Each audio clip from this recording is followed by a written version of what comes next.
The Digha Nikaya. Digha Nikaya, collection of long discourses. 4 Sonadanda Sutta. The qualities of a true Brahmin. Thus have I heard. Once the Lord was traveling among the Angas with a large company of some 500 monks, and he arrived at Kampa. At Kampa he stayed by Gagara's lotus pond. At that time the Brahmin Sonadanda was living at Kampa, a populous place, full of grass, timber, water, and corn, which had been given to him by King Samatha of Magadha as a royal gift and with royal powers.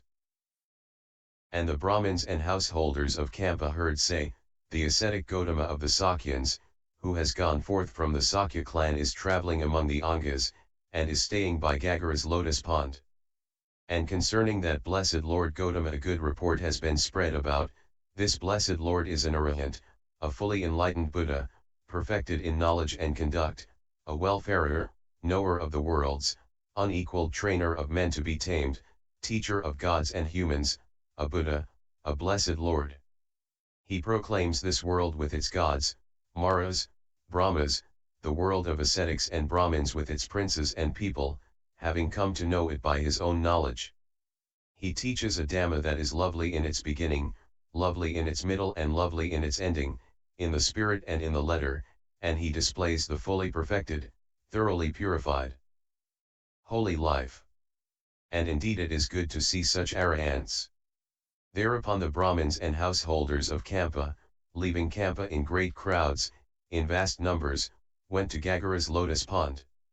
Just then, the Brahmin Sonadanda had gone up to his veranda for his midday rest. Seeing all the Brahmins and householders making for Gagara's lotus pond, he asked his steward the reason. Sir, it is the ascetic Gautama of the Sakyans. That is why they are going to see him.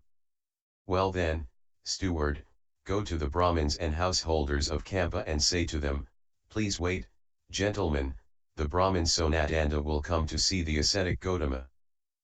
And the steward conveyed this message to the Brahmins and the householders of Kampa. Now at that time some 500 Brahmins from various provinces were in Kampa on some business, and they heard that Sonadanda intended to visit the ascetic Gautama. So they called upon him and asked if this was true. So it is, gentlemen, I am going to visit the ascetic Gautama. Sir, do not visit the ascetic Gautama, it is not fitting that you should do so. If the Reverend Sonadanda goes to visit the ascetic Gautama, his reputation will decrease, and that of the ascetic Gautama will increase. This being so, it is not right that the Reverend Sonadanda should visit the ascetic Gautama, but rather the ascetic Gautama should visit him. The Reverend Sonadanda is well born on both the mother's and the father's side, of pure descent to the 7th generation, unbroken, of irreproachable birth, and therefore he should not call on the ascetic Gautama, but rather the ascetic Gautama should call on him. The Reverend Sonadanda is possessed of great wealth and resources. The Reverend Sonadanda is a scholar, versed in the mantras, accomplished in the 3 Vedas, a skilled expounder of the rules and rituals, the lore of sounds and meanings and, fifthly, oral tradition. An expounder, fully versed in natural philosophy and the marks of a great man. The Reverend Sonadanda is handsome, good-looking, pleasing, of the most beautiful complexion, in form and countenance like Brahma, of no mean appearance. He is virtuous, of increasing virtue, endowed with increasing virtue. He is well-spoken, of pleasing address, polite, of pure and clear enunciation, speaking to the point. He is the teacher's teacher of many, teaching the mantras to 300 youths, and many young men come from different districts and regions seeking to learn the mantras in his presence, desirous to learn them from him. He is aged, grown old, venerable, advanced in years, long past his youth, whereas the ascetic Gautama is youthful and newly gone forth as a wanderer. The Reverend Sonadanda is esteemed, made much of, honored, revered, worshipped by King Samatha and by the Brahmin Poṭṭhapāda. He lives at Kampa, a populous place, full of grass, timber, water, and corn, which has been given to him by King Samatha of Magadha as a royal gift, and with royal powers. This being so, it is not proper that he should visit the ascetic Gotama, but rather the ascetic Gotama should visit him. At this Sonadanda replied, "Now listen, gentlemen, as to why it is fitting for us to visit the Reverend Gotama, and why it is not fitting for him to visit us. The ascetic Gotama is well born on both sides of pure descent to the 7th generation, unbroken, of irreproachable birth. Therefore it is fitting for us to visit him. He went forth, leaving a great body of kinsmen. In fact he gave up much gold and wealth to go forth, both hidden away and openly displayed. The ascetic Gotama, while youthful, a black-haired youth, in the prime of his young days, in the first stage of life went forth from the household life into homelessness. Leaving his grieving parents weeping with tear-stained faces, having cut off his hair and beard and put on yellow robes, he went forth into homelessness. He is handsome, virtuous, well-spoken, the teacher's teacher of many. He has abandoned sensuality and dispelled vanity. He teaches action and the results of action, honoring the blameless Brahmin way of life. He is a wanderer of high birth, of a leading Katiya family. He is a wanderer from a wealthy family, of great wealth and possessions. People come to consult him from foreign kingdoms and foreign lands. Many thousands of devas have taken refuge with him. This good report has been spread about him. This blessed Lord is an arahant, a fully enlightened Buddha, perfected in knowledge and conduct. He bears the 32 marks of a great man. He is welcoming, kindly of speech, courteous, genial, clear and ready of speech. He is attended by 4 assemblies, revered, honored, esteemed and worshipped by them. Many devas and humans are devoted to him. Whenever he stays in any town or village, that place is not troubled by non-human beings.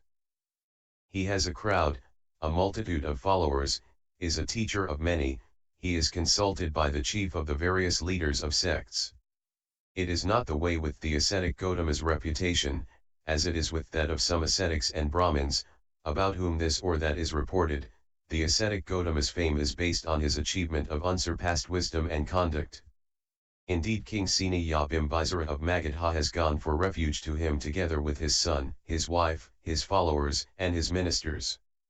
So have King Pasenadi of Kosala and the Brahmin Pakharasati. He is revered, honored, esteemed, and worshipped by them. The ascetic Gotama has arrived in Kampa and is staying by Gagara's lotus pond. And whatever ascetics and Brahmins come to our territory are our guests. And we should revere, honor, esteem and worship guests. Having come to Gagara's lotus pond, the ascetic Gotama is such a guest, and should be treated as such. Therefore it is not proper that he should come to us, but rather we should go to him. However much I might praise the ascetic Gotama, that praise is insufficient, he is beyond all praise. On hearing this, the Brahmin said to Sonadanda, "Sir, since you praise the ascetic Gotama so much, then even if he were to live 100 yojanas from here, it would be fitting for a believing clansman to go with a shoulder bag to visit him. And so, sir, we shall all go to visit the ascetic Gotama." And so Sonadanda went with a large company of Brahmins to Gagara's lotus pond. But when Sonadanda had traversed the jungle thickets, he thought, if I ask the ascetic Gotama a question, he might say to me, that, Brahmin, is not a fitting question, it is not all a fitting question, and then the company might despise me, saying, Sonadanda is a fool, he has no sense, he can't put a proper question to the ascetic Gotama. And if anyone were despised by this company, his reputation would suffer, and then his income would suffer, for our income depends on the gaining of a reputation. If the ascetic Gotama were ask me a question, my answer might not satisfy him, and he might say, that is not the right way to answer this question. And then the company might despise me. And if, having come into the presence of the ascetic Gotama, I were to turn away without showing myself, this company might despise me. Then Sonadanda approached the Lord, exchanged courtesies with him, and sat down to one side. Some of the Brahmins and householders made obeisance to the Lord, some exchanged courtesies with him, some saluted him with joined palms, some announced their names and clan, and some sat down to one side in silence. So Sonadanda took his seat with many thoughts going through his mind. If I asked the ascetic Gautama a question, he might say to me, that, Brahmin, is not a fitting question.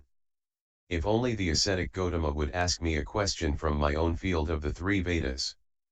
Then I could give him an answer that would satisfy him. And the Lord, reading his mind, thought, this Sonadanda is worried. Suppose I were to ask him a question from his own field as a teacher of the three Vedas. So he said to Sonadanda, by how many qualities do Brahmins recognize a Brahmin? How would one declare truthfully and without falling into falsehood, I am a Brahmin? Then Sonadanda thought, now what I wanted, hoped for, desired and longed for has happened. Now I can give him an answer that will satisfy him. Straightening up, and looking around the assembly, he said, Reverend Gautama, there are 5 such qualities. What are they?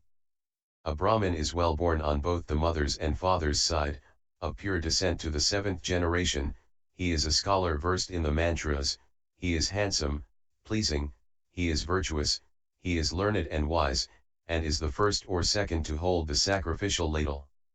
These are the 5 qualities of a true Brahmin. But if one of these qualities were omitted, could not one be recognized as a true Brahmin, being possessed of 4 of these qualities? It is possible, Reverend Gautama. We could leave out appearance, for what does that matter? If a Brahmin had the other 4 qualities he could be recognized as a true Brahmin. But could not one of these 4 qualities be omitted, leaving 3 whereby one could be recognized as a true Brahmin? It is possible, Reverend Gautama. We could leave out the mantras, for what do they matter? If he had the other 3 qualities he could be recognized as a true Brahmin. But could not one of these 3 qualities be omitted?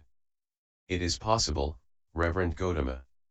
We could leave out birth, for what does that matter? If a Brahmin is virtuous, of increasing virtue, and if he is learned and wise, and is the first or second to hold the sacrificial ladle, then he can be recognized as a true Brahmin and truthfully claim to be so. At this the Brahmin said to Sonadanda, don't say that, Sonadanda, don't say it. The Reverend Sonadanda is decrying appearance, the mantras, and birth, he is actually adopting the ascetic Gautama's own words. Then the Lord said to the Brahmins, if you think the Brahmin Sonadanda is not concentrating on his task, is using wrong words, is lacking in wisdom, and is not fit to converse with the ascetic Gautama, then let him cease, and you talk to me. But if you think he is learned, speaks properly, is wise and fit to converse with the ascetic Gautama, then you cease and let him speak. Then Sonadanda said to the Lord, let that be, Reverend Gautama, and be silent. I will answer in this matter. To the Brahmins he said, do not say the Reverend Sonadanda is decrying appearance, and adopting the ascetic Gautama's own words. I do not decry appearance, mantras, or birth. Now at that time Sonadanda's nephew, a young man called Angika, was sitting in the assembly, and Sonadanda said, Gentlemen, do you see my nephew Angika? Yes, sir. Angika is handsome, good-looking, pleasing, of supremely fair complexion, in form and countenance like Brahma, of no mean appearance, and there is none in this assembly his equal except the ascetic Gautama. He is a scholar. I was his mantra teacher. He is well born on both sides. I know his parents. But if Angika were to take life, take what is not given, commit adultery, tell lies and drink strong drinks, what would good looks, mantras, or birth profit him? But it is because a Brahmin is virtuous, because he is wise, on account of these 2 points that he can truthfully declare, I am a Brahmin. But, Brahmin, if one were to omit one of these 2 points, could one truthfully declare, I am a Brahmin? No, Reverend Gautama. For wisdom is purified by morality, and morality is purified by wisdom, where one is, the other is, the moral man has wisdom and the wise man has morality, and the combination of morality and wisdom is called the highest thing in the world. Just as one hand washes the other, or one foot the other, so wisdom is purified by morality and this combination is called the highest thing in the world. So it is, Brahmin. Wisdom is purified by morality, and morality is purified by wisdom, where one is, the other is, the moral man has wisdom and the wise man has morality, and the combination of morality and wisdom is called the highest thing in the world. But Brahmin, what is this morality and what is this wisdom? We only know this much, Reverend Gotama. It would be well if the Reverend Gotama were to explain the meaning of this. Then listen, Brahmin, pay proper attention, and I will tell you. Yes, sir, said Sonadanda in reply, and the Lord said, Brahmin, a Tathagata arises in this world, an arahant, a fully enlightened Buddha, endowed with wisdom and conduct, welfarer, knower of the worlds, incomparable trainer of men to be tamed, teacher of gods and humans, enlightened and blessed. He, having realized it by his own super-knowledge, proclaims this world with its devas, maras, and brahmas, its princes and people. He preaches the Dhamma which is lovely in its beginning, lovely in its middle, lovely in its ending, in the spirit and in the letter, and displays the fully perfected and purified holy life. A disciple goes forth and practices the moralities, he guards the sense doors. That, Brahmin, is morality. He attains the four jhanas, he attains various insights, and the cessation of the corruptions, thus he develops wisdom. That, Brahmin, is wisdom. At these words, Sonadanda said, Excellent, Lord, excellent. It is as if someone were to set up what had been knocked down, or to point out the way to one who had got lost, or to bring an oil lamp into a dark place, so that those with eyes could see what was there. Just so the Blessed Lord has expounded the Dhamma in various ways. And I go for refuge to the Blessed Lord Gotama, to the Dhamma and to the Sangha. May the Reverend Gotama accept me from this day forth as a lay follower as long as life shall last. And may the Reverend Gotama and his order of monks accept a meal from me tomorrow. The Lord assented by silence. Then Sonadanda, seeing his assent, rose, saluted the Lord, passed by to his right and departed. As day was breaking, he caused hard and soft food to be prepared in his own home, and when it was ready he announced, Reverend Gotama, it is time, the meal is ready. And the Lord, having risen early, went with robe and bowl and attended by his monks to Sonadanda's residence and sat down on the prepared seat. And Sonadanda served the Buddha and his monks with the finest foods with his own hands until they were satisfied. And when the Lord had eaten and taken his hand away from the bowl, Sonadanda took a low stool and sat down to one side. Then he said to the Lord, Reverend Gotama, if when I have gone into the assembly I were to rise and salute the Lord, the company would despise me. In that case my reputation would suffer, and if a man's reputation suffers, his income suffers. So if, on entering the assembly, I should join my palms in greeting, may the Reverend Gotama take it as if I had risen from my seat. And if on entering the assembly I should take off my turban, may you take it as if I had bowed at your feet. If, when riding in my carriage, I were to alight to salute the Lord, the company would despise me. So if, when I am riding in my carriage, I raise my goad, may you take it as if I had alighted from my carriage, and if I lower my hand, may you take it as if I had bowed my head at your feet. Then the Lord, having instructed Sonadanda with a talk on Dhamma, inspired him, fired him with enthusiasm and delighted him, rose from his seat and departed.